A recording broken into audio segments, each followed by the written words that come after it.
The deafening crack of a gunshot split the morning air as Odessa Blackburn sprinted across the dusty main street of Silver Creek, Colorado. Her skirts hiked up above her ankles. She dodged a stray dog and nearly collided with a water barrel before finding shelter in the narrow alley between the general store and the barber shop. Heart pounding against her ribs like a caged bird, she pressed her back against the rough wooden wall and tried to catch her breath, clutching the small leather pouch that had brought her nothing but trouble since her father's death 3 weeks ago. The year was 1876, and Odessa, 23 years old with nothing left to lose, had come west from Boston following her father's cryptic deathbed instructions. What she hadn't expected was that half of Colorado territory seemed intent on claiming what she carried. She went this way. A gruff voice called out, followed by the heavy thud of boots against packed earth. Odessa glanced desperately down the alley, calculating her chances. She hadn't eaten in 2 days, and exhaustion dragged at her limbs like weights. Still, she pushed herself away from the wall, ready to run again when a strong hand clamped over her mouth. "Don't scream," a deep voice whispered against her ear. "I'm not with them. Follow me if you want to live through the afternoon." The hand released her, and she spun to face her captor or savior. He stood taller than any man had a right to be, with shoulders that nearly filled the narrow passage. His face was shadowed by a wide-brimmed hat, but she could make out a strong jaw darkened by stubble and eyes the color of a summer storm. "Why should I trust you?" Odessa hissed, gripping her pouch tighter. "Because I'm offering help and those men aren't offering choices." He tipped his head toward the sound of approaching footsteps. "Name's Griffin Steele. Town calls me a fool for even speaking to you, but I reckon I'll take my chances." The shouts grew closer. Odessa made her decision with the pragmatism that had kept her alive since Denver. She nodded once, and Griffin took her elbow, guiding her deeper into the alley. He led her through a maze of back passages, past stables and storage sheds, until they reached a modest cabin set apart from town, nestled against the foothills. A chestnut mare grazed in a small corral beside a weathered barn. "It's not much," Griffin said, unlocking the door, "but it's safe. For now."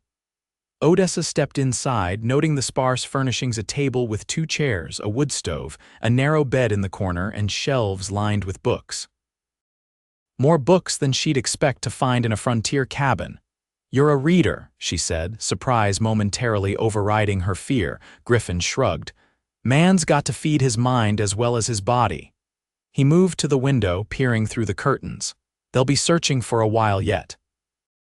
"Want to tell me why half the territory seems dead set on catching you?" Odessa sank into one of the chairs, suddenly aware of how her legs trembled. "I don't even know you." "No, but I know about you." Griffin turned from the window. "Word travels. You're Blackburn's daughter from back east. They say you're cursed, that bad luck follows you like a shadow, that anyone fool enough to help you will end up dead or worse."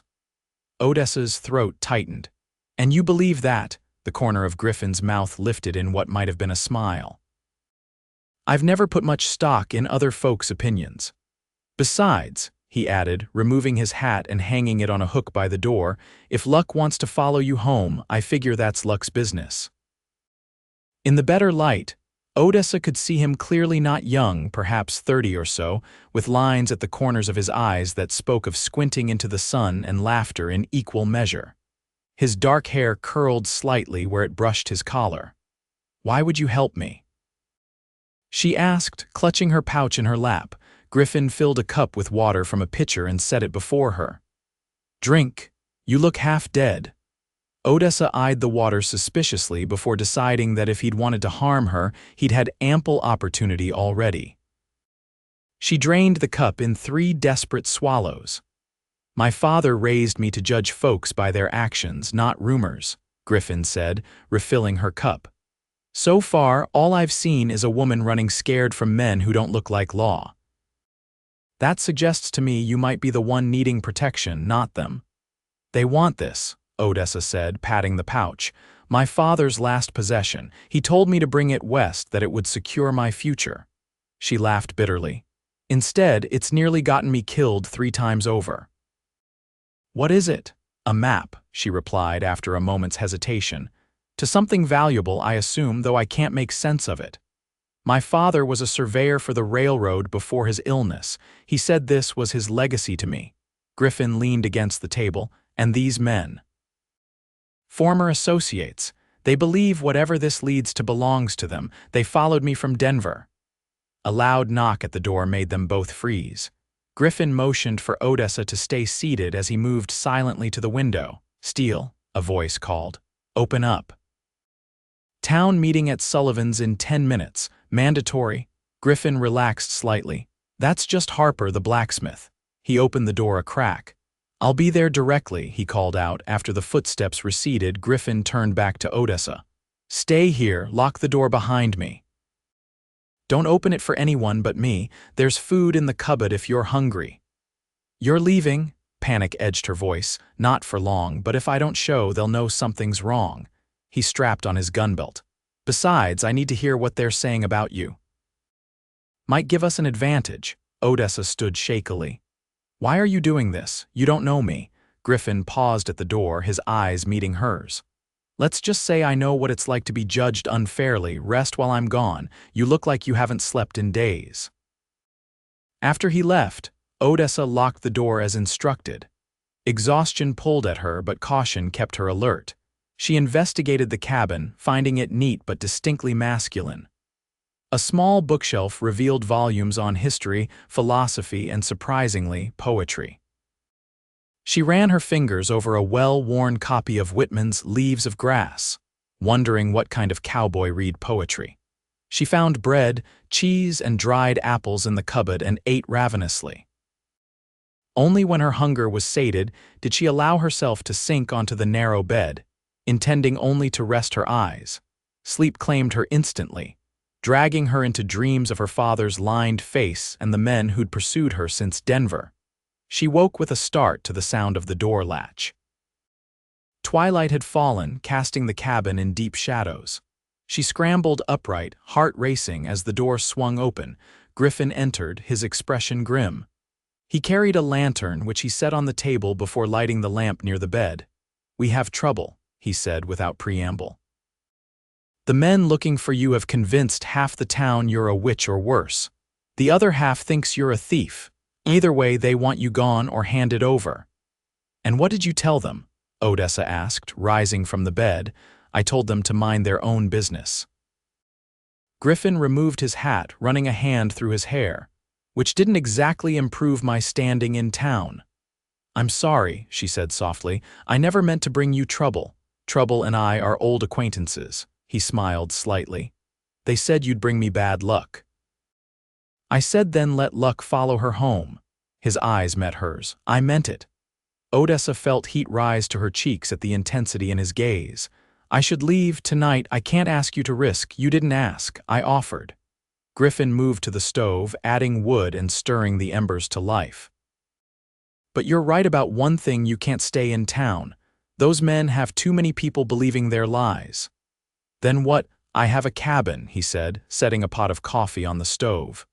Up in the foothills, about half a day's ride from here. I use it during hunting season. No one would think to look for you there. You'd take me there, Odessa asked, hope warring with suspicion. Why? Griffin turned to face her, his expression solemn. Because I know what it's like to be hounded for something you didn't do, to have people decide your worth based on gossip and fear. He hesitated. I was accused of murder once. Spent 6 months in jail before the real killer was found. By then, the damage was done. Is that why you live alone at the edge of town? He nodded. People have long memories for the bad, short ones for the truth that follows. He poured coffee into 2 cups. We'll leave before dawn. Try to get more rest. Over the next few hours, as darkness settled completely, Griffin prepared for their journey.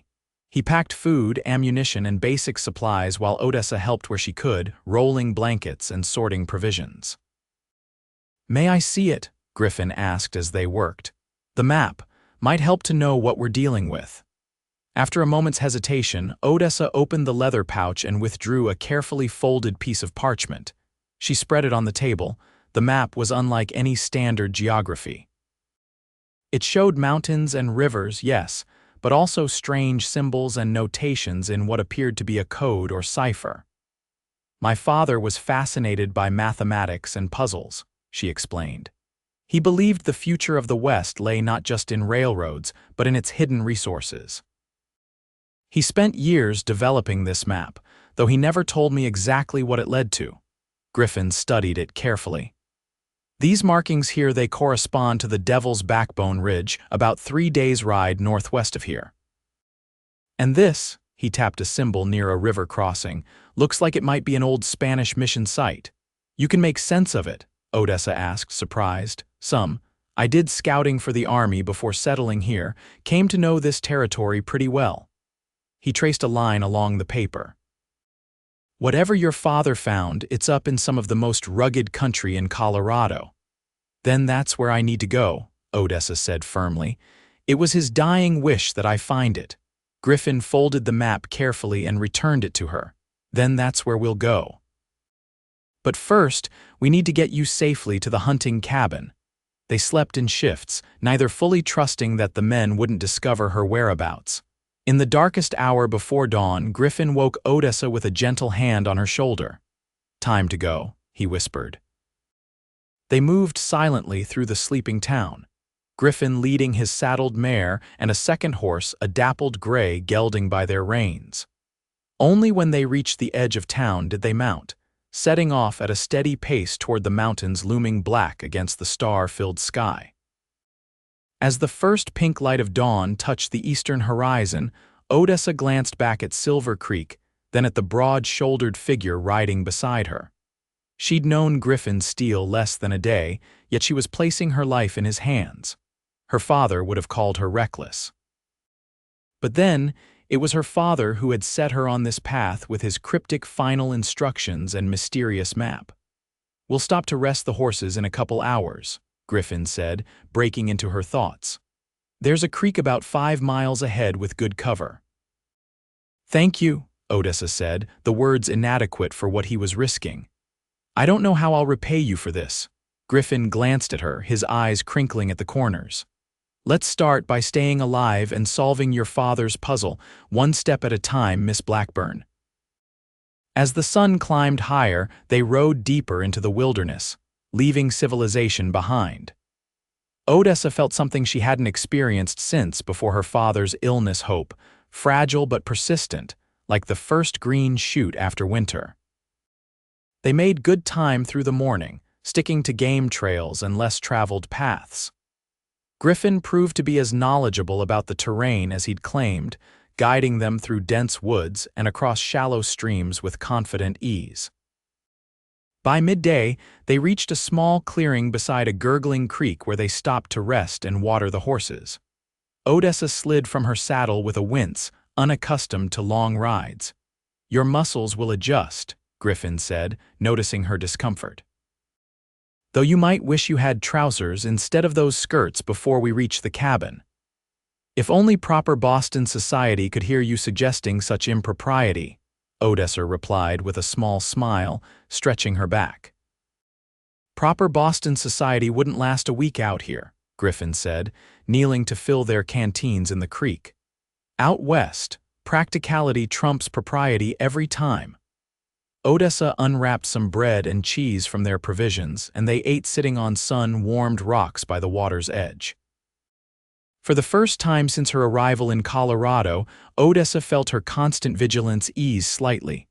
"Tell me about your father," Griffin said, breaking their comfortable silence. Odessa looked down at her hands. "Edmund Blackburn. He was brilliant, a mathematician by training, though he worked as a surveyor to support us after my mother died. He believed in progress, in the future of this country." She smiled sadly. "He was often lost in his calculations and theories, but he was kind. He taught me to see the world as a series of patterns and possibilities. And now you're following his final pattern." "Yes," she said softly, "though I wish he'd been more forthcoming about what waits at the end of this map. All he said was that it would secure my future." "What would you do?" Griffin asked. "If you found something valuable, I mean." Odessa considered the question. Open a school, perhaps. My father believed in education, especially for girls, or maybe a bookshop. She glanced at him. I noticed your books, not what I expected from a simple cowboy. Griffin finished with a raised eyebrow. I was going to say a man living alone on the frontier, she corrected. Griffin shrugged. I wasn't always here. I had schooling back east before the war, planned to teach, actually. What happened? His face shadowed briefly. War happened. Then the false murder accusation. Life has a way of changing directions when you least expect it. He stood abruptly. We should keep moving. I'd like to reach the cabin before dark. They continued their journey upward into the foothills, the terrain becoming steeper and more challenging. Griffin led them through pine forests that filled the air with resinous fragrance and across meadows bright with wildflowers.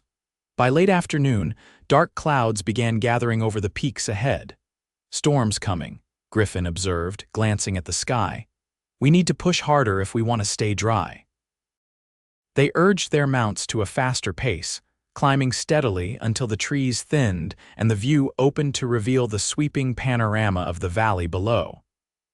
In the distance, Silver Creek looked like a child's toy village, vulnerable and small against the vastness of the landscape. The first fat raindrops began to fall as a rough-hewn cabin came into view, nestled against a rocky outcropping and surrounded by pines. Relief washed over Odessa at the sight of shelter. It's not much, Griffin called over the rising wind, but it's solid and dry. They reached the cabin just as the sky opened in earnest, rain cascading down in sheets. Griffin dismounted quickly and helped Odessa down, then led the horses to a lean-to shelter attached to one side of the cabin. Inside, the cabin was a single room with a stone fireplace, a narrow cot, a small table with 2 chairs, and basic provisions stored on crude shelves. It smelled of pine and wood smoke, with an underlying mustiness from disuse. Home sweet home, Griffin said, setting their saddlebags down. At least until we figure out our next move. Odessa stood dripping on the plank floor, suddenly aware of the intimacy of their situation. They were miles from civilization, alone together in a space smaller than her father's study back in Boston. Griffin seemed to sense her discomfort. I'll sleep by the fire, he said, already moving to stack wood in the fireplace. You take the cot. I'll see to the horses while you get settled. He stepped back out into the rain, leaving Odessa alone to gather her composure. She removed her sodden outer garments and hung them near the fireplace once Griffin had kindled a fire. In her simpler dress, she felt less formally armored but more practical for their wilderness surroundings. When Griffin returned, equally drenched, he carried their remaining supplies and the saddles. He set everything down carefully, then ran a hand through his wet hair, sending droplets flying.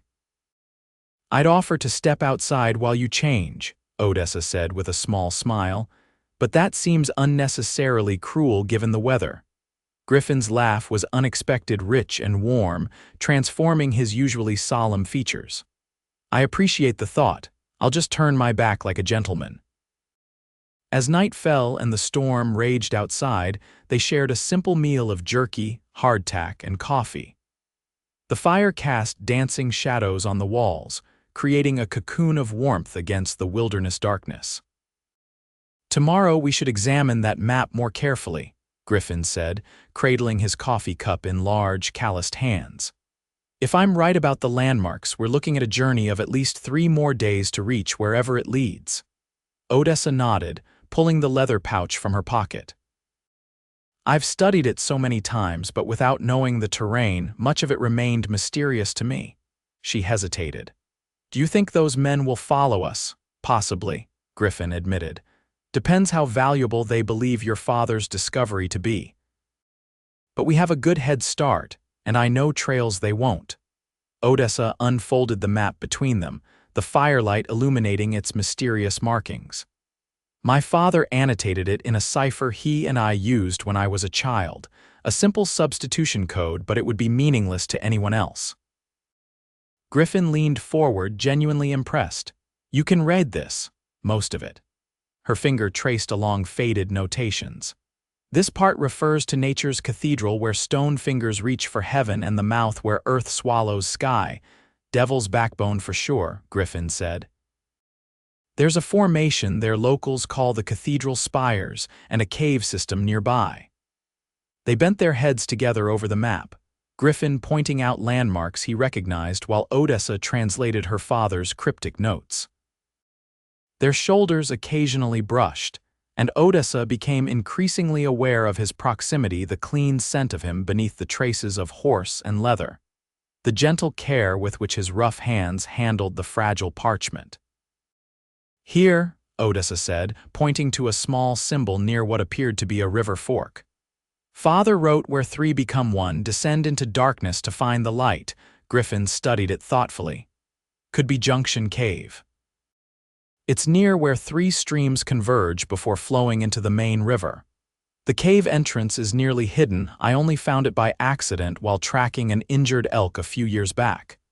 Have you explored it? He shook his head. Not fully. Caves can be dangerous without proper equipment and knowledge, but it fits your father's description. Outside, thunder crashed directly overhead, making Odessa start. Griffin's hand moved instinctively to cover hers in reassurance, then withdrew just as quickly. "Sorry," he murmured. "No need to apologize," she said, oddly disappointed by the loss of contact. "I'm not usually so jumpy." "It's been a long day," Griffin said, standing and stretching. "We should rest. Morning will come soon enough." As promised, Griffin made a pallet for himself near the fire while Odessa took the cot. Despite her exhaustion, sleep proved elusive as she listened to the storm's fury and contemplated the strange turn her life had taken. A week ago, she had been following her father's instructions with blind faith. Now she was hidden away in a mountain cabin with a man who was still largely a stranger, yet who had risked everything to help her. "Griffin," she whispered into the darkness, unsure if he was still awake. Came his drowsy response. "Why did you really help me? The truth." The fire popped and shifted, sending a momentary glow across the cabin. Griffin was silent for so long that Odessa thought he might not answer. "When I saw you running," he finally said, his voice low, "you reminded me of someone. My sister, Abigail. She had the same look in her eyes once, hunted, desperate. I couldn't help her then. I guess I'm trying to make that right." "What happened to her?" Odessa asked softly, another long pause. "She married young to a man who seemed kind but wasn't. When she finally ran, he found her. I was away, fighting in the war. By the time I returned home, she was gone." "I'm so sorry," Odessa whispered, her heart aching for his loss.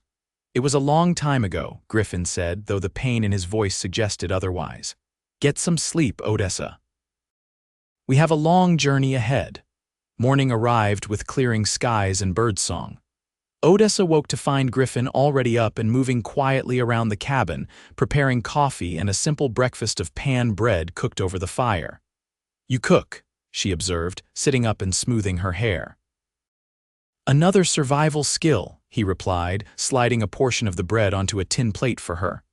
"Though I'll warn you, my repertoire is limited." "Better than mine," Odessa admitted, accepting the plate. "My father and I had a housekeeper in Boston." "I'm afraid I'm woefully unprepared for frontier living," Griffin smiled. "You're adapting well enough. Most Boston ladies would have fainted dead away by now." After breakfast, they stepped outside to assess their surroundings in daylight. The storm had passed, leaving the world washed clean and sparkling. The view from the cabin was breathtaking. Mountains rose in blue-purple majesty behind them, while before them stretched the vast expanse of forest and valley. "It's beautiful," Odessa breathed. "Worth the ride." Griffin asked, standing beside her. She nodded, suddenly understanding the appeal of this wild country. "I see why you choose to live out here, despite everything." They spent the morning preparing for the next leg of their journey. Griffin checked and cleaned his rifle and revolver, explaining each step to Odessa with patience. "Can you shoot?" he asked, offering her the revolver. "My father taught me with a small derringer," she said, handling the heavier weapon with careful respect. For protection, he said, though I've never had cause to use it. Let's hope that remains true, Griffin said. But just in case. He set up a few cans on a fallen log and guided her through proper stance and grip. Odessa proved a quick study, hitting 3 of 6 targets by her 3rd attempt. Not bad, Griffin said approvingly. Keep practicing and you'll be a regular Annie Oakley. As Odessa handed back the revolver, their fingers brushed, sending an unexpected spark up her arm. She looked up to find Griffin watching her with an intensity that made her breath catch. "We should check our supplies," she said quickly, breaking the moment. They inventoried their provisions, calculating what they would need for several more days of travel. Griffin suggested they remain at the cabin another night to fully rest the horses before the more challenging terrain ahead. As the day progressed, they fell into a comfortable rhythm of shared tasks.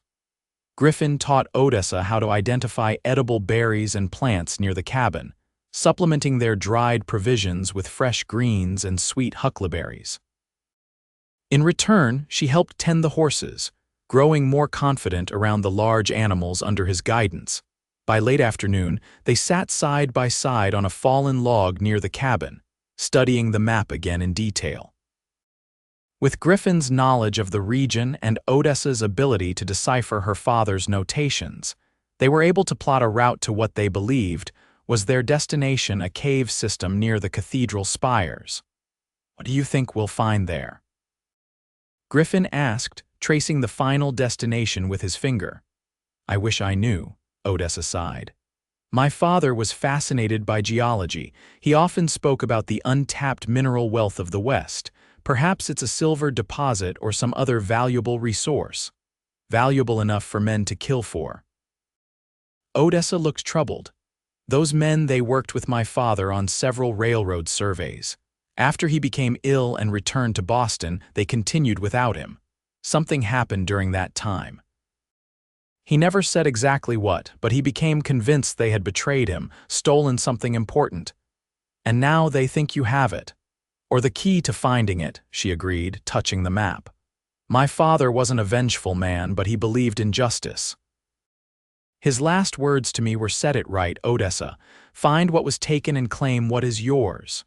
Griffin was silent for a moment, contemplating the mountain peaks in the distance. "Whatever we find, those men won't give up easily. You know that, right?" "I know," Odessa said quietly. "I've put you in terrible danger, and for that, I'm sorry." Griffin turned to her, his gray eyes serious. "Don't be. Some things are worth the risk." His gaze held hers, and Odessa felt a fluttering sensation in her chest that had nothing to do with fear. In just 2 days, this man had become more than a protector. He had become someone whose good opinion mattered to her, whose rare smiles she found herself working to earn. That evening, as they shared another simple meal beside the fire, their conversation flowed more easily. Griffin spoke of his time as an army scout, of the beauty and harshness of the territories he'd traversed. Odessa told him about Boston, about her father's work and the intellectual circles they'd moved in. "You must find all this quite primitive compared to city life," Griffin remarked, gesturing to their rustic surroundings. "Different," Odessa corrected, "but not without its own appeal. There's an honesty to life here, a directness. In Boston, everything is layers of propriety and hidden meanings."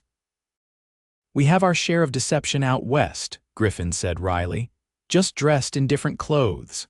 "Speaking of clothes," Odessa glanced down at her travel-worn dress, "I'm afraid I'm not exactly prepared for wilderness exploration." Griffin's mouth quirked in a half-smile. "I might have a solution for that. Wait here." He rummaged through an old trunk in the corner of the cabin, eventually pulling out a bundle of clothing. "These belong to my brother-in-law," he explained, returning to her side. "Before Abigail, well, they stayed here occasionally." The trousers might be large, but better than skirts for climbing. Odessa accepted the offered clothing, a pair of canvas trousers, a faded flannel shirt, and a leather vest. "Thank you. That's very thoughtful." "Just practical," Griffin said, though his eyes held something warmer than mere practicality. Later, when they had settled for the night, Griffin again on his pallet near the fire, Odessa on the cot, she found herself reluctant for the day to end. Griffin, she called softly. Yes. When this is over, when we find whatever my father wanted me to find, what will you do? The fire crackled in the silence that followed her question. I haven't thought that far ahead, he finally answered. Get you safely back to civilization, I suppose, then return to my life. Your solitary life at the edge of town, Odessa said, a strange sadness filling her at the thought. Where people still whisper about your past. It's not so bad, Griffin said, though his tone lacked conviction. I've made my peace with it. Have you? Odessa propped herself up on one elbow, trying to make out his expression in the dim light. Or have you just accepted it because fighting seemed futile? Griffin sat up, his face half illuminated by the dying fire. What would you have me do? Force people to forget, to trust? No, she said gently. But perhaps you could allow yourself to want more, to believe you deserve more.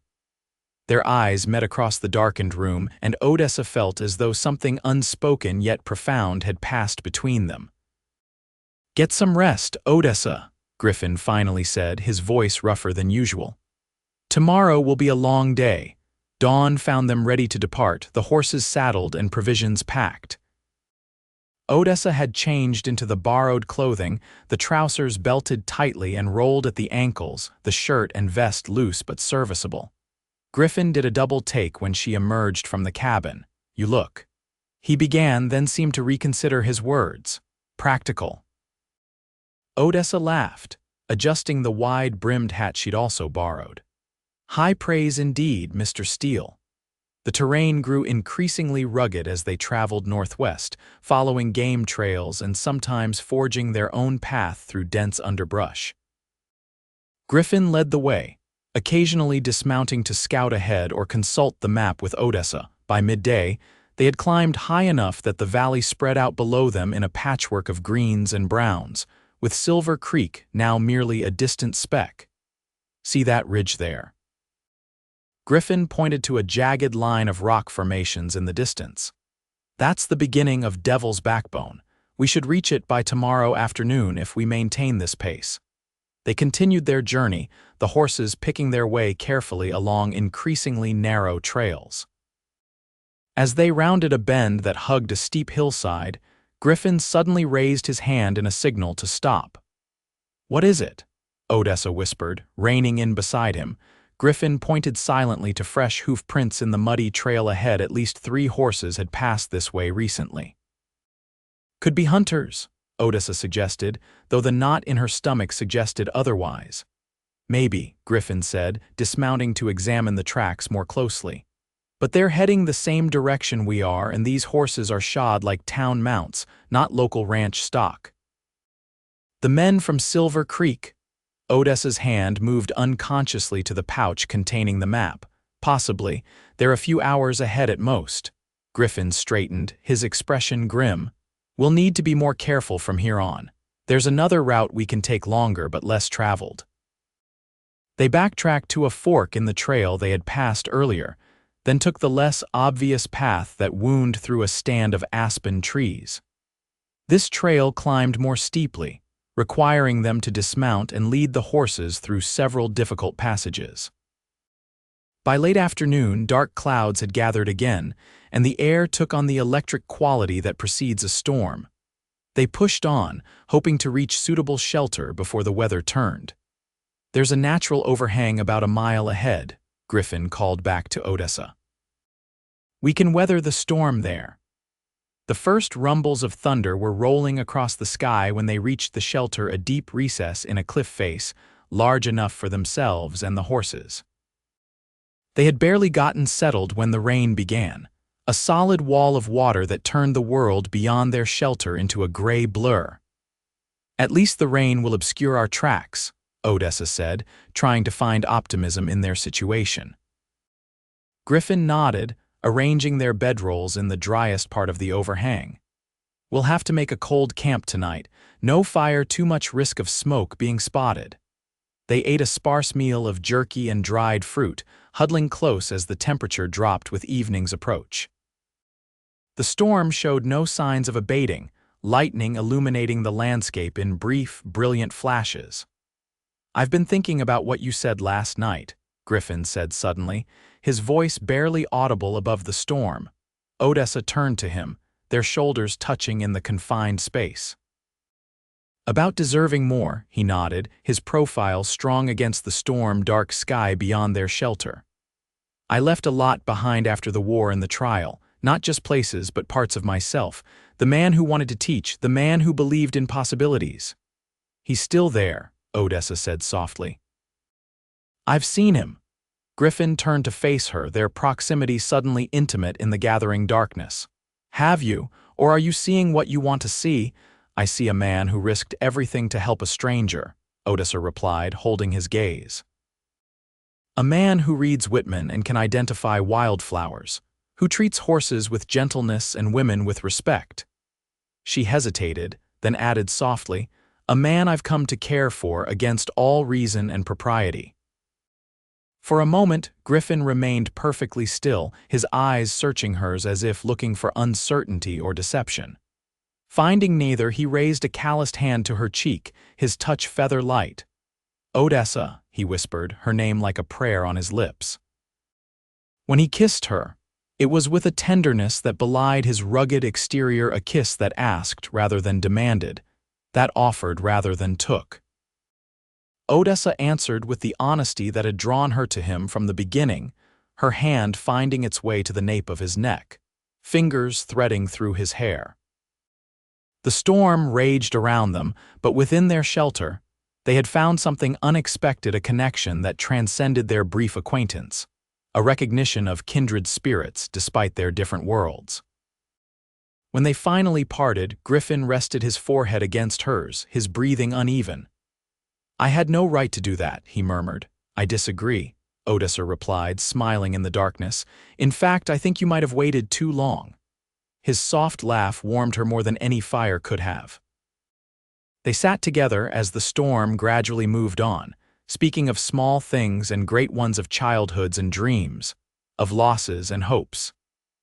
In the space of one stormy evening, the careful distance between protector and protected dissolved, replaced by something new and fragile but undeniably real. As they finally settled to sleep, side by side beneath shared blankets, Odessa felt a contentment that defied their precarious circumstances. Whatever awaited them at the end of her father's map, she no longer faced it alone. Morning brought clear skies and a renewed sense of purpose. They set out early, aware that the men who followed them might be closing the distance. The terrain became increasingly dramatic as they approached Devil's Backbone sheer cliffs and towering rock formations that seemed to defy gravity. By midday, they reached the first of the cathedral spire's massive stone pillars that reached toward the sky like the fingers of some giant hand. Here, Griffin called a halt to consult the map again. "Your father's notes mention the shadow at midday points the way," he said, studying the parchment. "Let's see if we can make sense of that." They dismounted, securing the horses in a small grove of pines, then climbed to a vantage point among the rocks. From there, the full majesty of the cathedral spires was visible, 7 stone towers arranged in a rough semicircle. "Look," Odessa pointed as the sun reached its zenith. "The shadow of that tallest spire, it's pointing directly at that dark opening in the cliff face." Griffin followed her gaze, nodding slowly. "That must be the cave entrance. Your father was quite the navigator." They made their way carefully down the rocky slope and across a small ravine to reach the cave entrance, a narrow fissure in the cliff that would have been easy to miss without the shadow's guidance. "Wait here," Griffin said, drawing his revolver before approaching the opening. "Let me make sure it's safe." He disappeared into the darkness for several tense minutes before returning. "No signs anyone's been here recently, but we'll need light." From his saddlebags, Griffin produced 2 small lanterns and extra oil. "Always come prepared," he said with a slight smile at Odessa's impressed look. With lanterns lit, they entered the cave, leaving the horses securely tethered outside. The passage was narrow at first, requiring them to proceed single file, but soon opened into a larger chamber where stalactites hung like stone icicles from the ceiling. "This is incredible," Odessa whispered, her voice echoing slightly in the cavern. Griffin held his lantern higher. "Your father's notes mentioned where three become one. Look there." He pointed to where three distinct water channels converged on the chamber floor, forming a single stream that disappeared into a tunnel at the far side. "Descend into darkness to find the light," Odessa quoted. "We follow the water," Griffin nodded. "Carefully. Cave floors can be slippery, and who knows how deep that tunnel goes."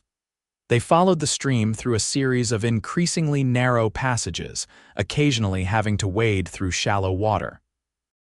The air grew cooler and damper the deeper they went, their lantern light casting eerie shadows on the glistening walls. After what seemed like hours of careful progress, they emerged into another large chamber. Here, the stream pooled into a small underground lake before continuing on its subterranean journey. Their lanterns reflected off the still water, creating a mirror-like effect. "Look at the walls," Griffin said softly, raising his light. The rock surrounding them glittered with embedded crystals and veins of what appeared to be metal ore. But more striking were the markings carved into the stone symbols similar to those on Odessa's map, along with what looked like Spanish text. "It's an old Spanish mine," Griffin realized. "They must have followed the same watercourse we did." Odessa approached the wall, running her fingers over the carvings. "These symbols match my father's cipher. He must have discovered this place during his surveys." Her fingers paused over a particular set of markings. "This says the wealth of heaven lies beneath the earth's tears." "The water," Griffin said, moving to the edge of the underground pool. He held his lantern lower, illuminating the bottom. At first, all they could see was smooth stone beneath clear water. But as they circled the pool, something glinted in the lantern light, a metallic gleam unlike simple reflection. "There," Odessa pointed. "Do you see it?" At the deepest part of the pool, perhaps 4 feet down, a small metal chest sat partially embedded in the rocky bottom. Griffin set his lantern aside and began removing his boots. "I'll get it. Be careful," Odessa said, gripping his arm. "We don't know how cold that water is." He covered her hand with his own. "I'll be fine. Hold the light steady." Griffin waded into the pool, gasping slightly at the cold. When he reached the deepest section, he took a deep breath and submerged completely. Moments later, he surfaced with the chest in his hands, a small iron box, green with age and mineral deposits. Dripping and shivering, he carried it to dry ground where Odessa waited with a blanket from their packs. "Let's see what your father sent you to find," he said, setting the chest between them. The lock was corroded but intact. Odessa withdrew a small key from her pouch, the same key her father had pressed into her hand with his dying instructions. "He gave me this," she said, "but never explained what it opened." The key turned with difficulty, the lock's mechanism protesting after years underwater. When the lid finally creaked open, they leaned forward eagerly. Inside, protected by oilcloth wrappings, they found several items: a leather-bound journal, a velvet pouch, and an official-looking document bearing the seal of the United States government. Odessa opened the journal first, recognizing her father's handwriting immediately. "These are his survey notes," she said, flipping through the pages, "and calculations, formulas." Griffin examined the document. "It's a land grant," he said, surprise evident in his voice. "Signed by President Grant himself. It grants mineral rights to this entire region to Edmund Blackburn and his heirs." "What?" Odessa looked up from the journal, stunned. "Your father discovered something valuable here," Griffin explained, "and filed a legal claim. This document proves you own the rights to whatever resources are in these mountains." With trembling fingers, Odessa opened the velvet pouch, tipping its contents into her palm. Several rough stones tumbled out, cloudy white crystals that caught the lantern light.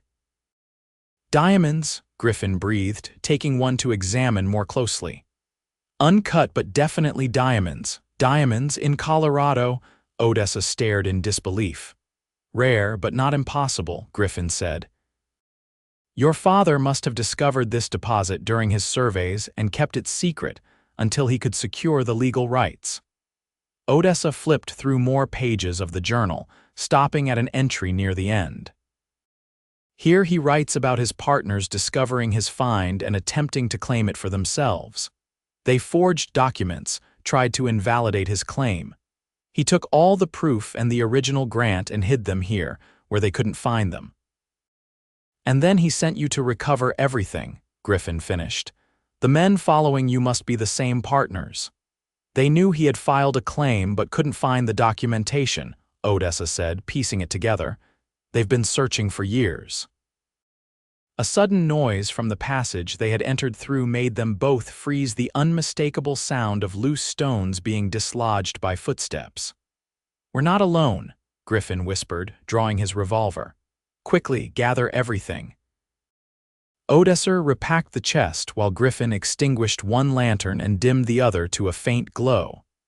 He guided her behind a large stalagmite formation, positioning himself protectively in front. The sound of voices echoed through the cavern. 3 men, from the sound of it, their lantern light bouncing off the walls as they approached. "I'm telling you, they came this way," a gruff voice insisted. "The tracks led right to the cave entrance." "Blackburn's girl better have that map," another voice replied. "After all this time, I'm not leaving empty-handed." The men entered the chamber, their lanterns illuminating the underground pool and the surrounding walls. There were indeed 3 of them, rough-looking men with the weathered faces of those who'd spent years in the elements.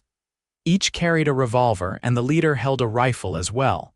"Look at this," one said, pointing to the disturbed water. "Someone's been here recently."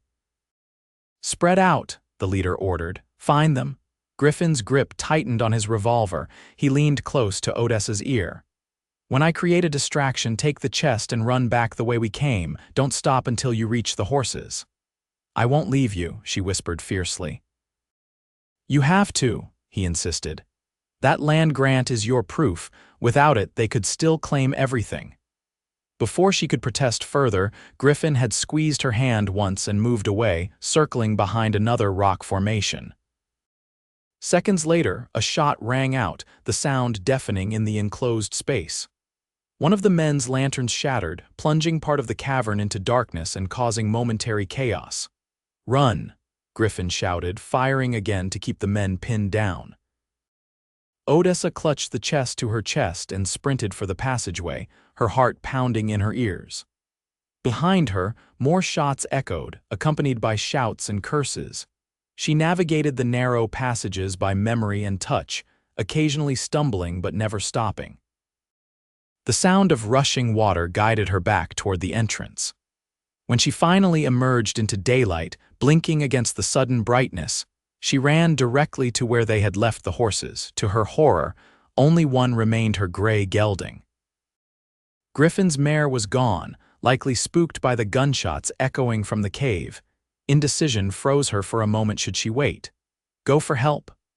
Her answer came in the form of more gunshots from within the cave, followed by a pained shout that she recognized as Griffin's voice.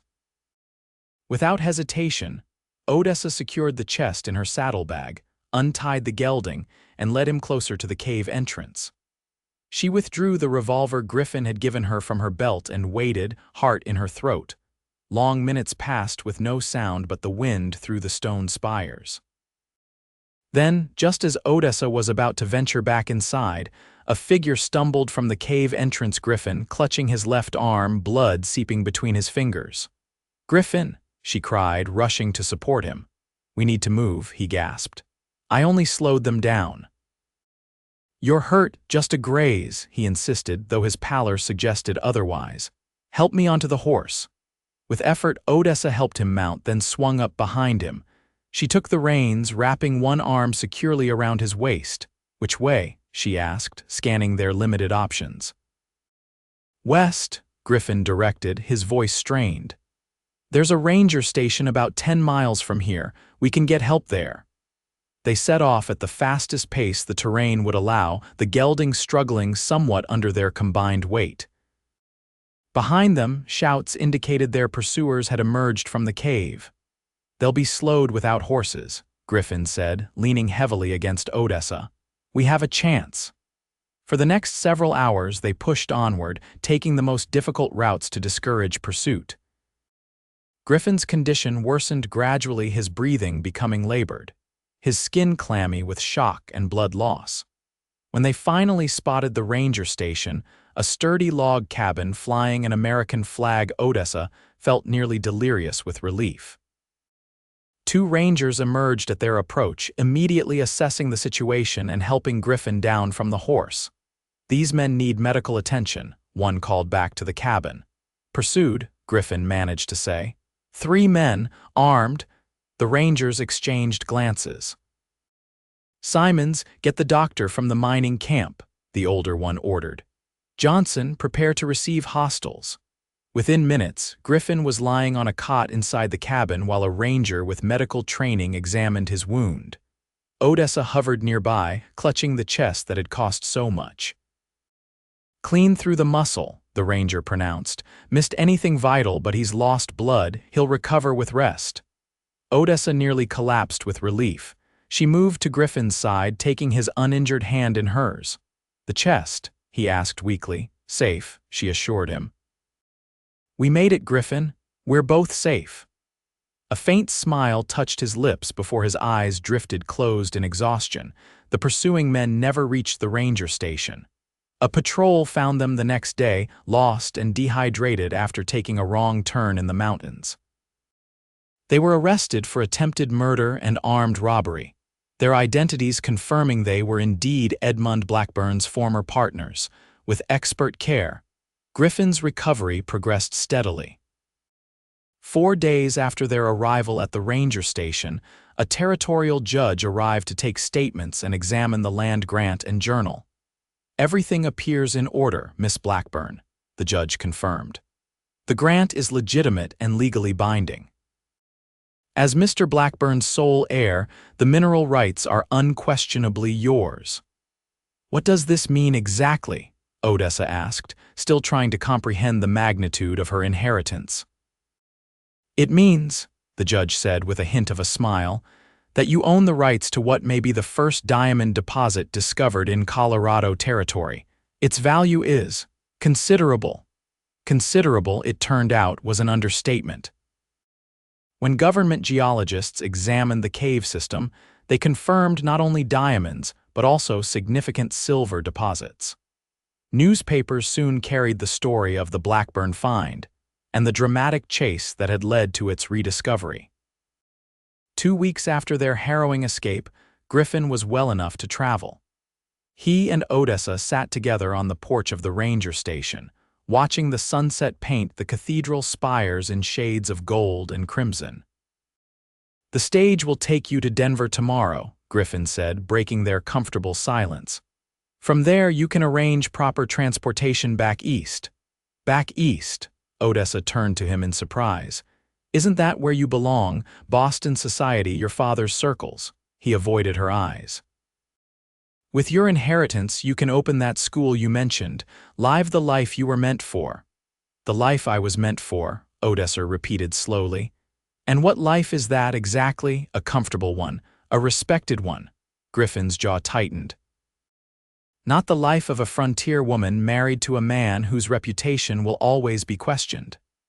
Odessa's heart jumped at the word married, though she kept her expression carefully neutral. "You presume a great deal, Mr. Steele. I don't recall receiving a proposal." Griffin finally met her gaze, his eyes troubled. "Odessa, you know what people say about me, what they'll say about you if I choose you," she finished for him. "Let them talk. Isn't that what you told me that first day? Then let luck follow her home, you said." She took his hand. "What if I've already found my home?" "You can't mean that," he said, though hope had begun to kindle in his eyes. "I've never meant anything more," Odessa said firmly. "My father sent me west to find my future. I believe I have." She squeezed his hand. "Unless, of course, you don't want." Griffin's kiss silenced her, his good arm pulling her close with a certainty that answered her unfinished question more eloquently than words ever could. "I love you," he said when they parted, the words simple but profound. "I think I have since you stood in that alley and looked at me with those defiant eyes, too proud to show your fear. I love you too, Odessa replied, resting her forehead against his. Enough to face whatever comes, good luck or bad. They were married 2 days later by the territorial judge before he departed, with the rangers serving as witnesses. The ceremony was simple, the setting humble, but Odessa couldn't imagine a more perfect beginning to their shared life.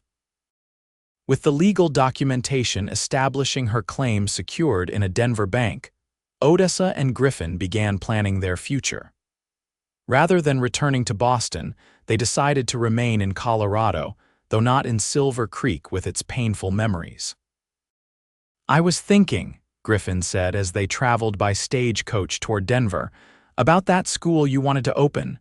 Yes, Odessa leaned against his shoulder, still marveling at the freedom to do so openly as his wife. The territory needs good schools.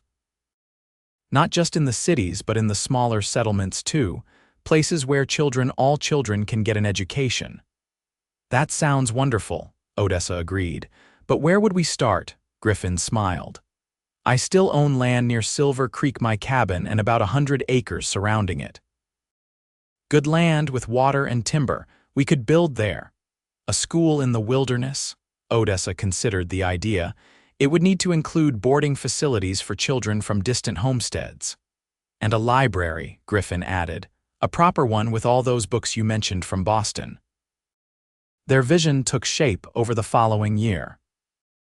Using part of Odessa's inheritance, they built not just a school but a small community, a main schoolhouse, dormitories for students who lived too far to travel daily, a library that became Griffin's particular pride, and a comfortable home for themselves. Word spread throughout the territory of the Blackburn Steele School, where children of settlers, miners, and even nearby Native American tribes could receive an education regardless of background or means. Griffin taught history and mathematics, while Odessa focused on literature and sciences. They hired additional teachers as enrollment grew, including a young Cheyenne woman who helped bridge cultural understanding among their diverse students. 3 years after their harrowing adventure in the cave, Odessa stood on the porch of their home, watching Griffin lead a group of boys in constructing a new stable.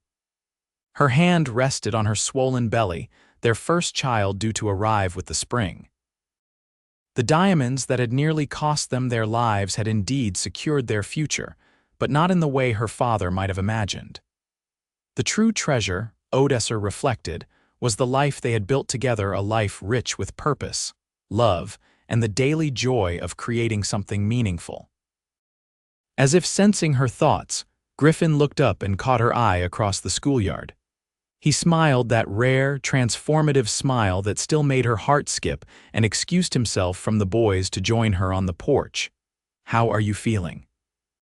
he asked, placing his hand gently over hers on her belly. "Wonderful," Odessa replied truthfully. "I was just thinking about luck." "Oh," Griffin raised an eyebrow, wrapping his arm around her shoulders. "They said I'd bring you bad luck," she reminded him, leaning into his embrace. "Do you think I did?" Griffin laughed, the sound as warm and rich as it had been that first night in his hunting cabin. "If this is bad luck," he said, gesturing to their school, their home, and finally resting his hand again on their unborn child, "then I'd hate to see what good luck looks like." "Then let luck follow her home," Odessa quoted his words from their first meeting. "It did," Griffin said, kissing her forehead, "and I've been the luckiest man alive ever since." As the afternoon sun cast long shadows across their schoolyard, Odessa silently thanked her father for sending her west with his mysterious map. He had indeed secured her future, though neither of them could have predicted exactly how. In seeking a physical treasure, she had found something far more valuable, a love that defied superstition, a purpose that transcended wealth, and a home where both she and luck were welcome to stay.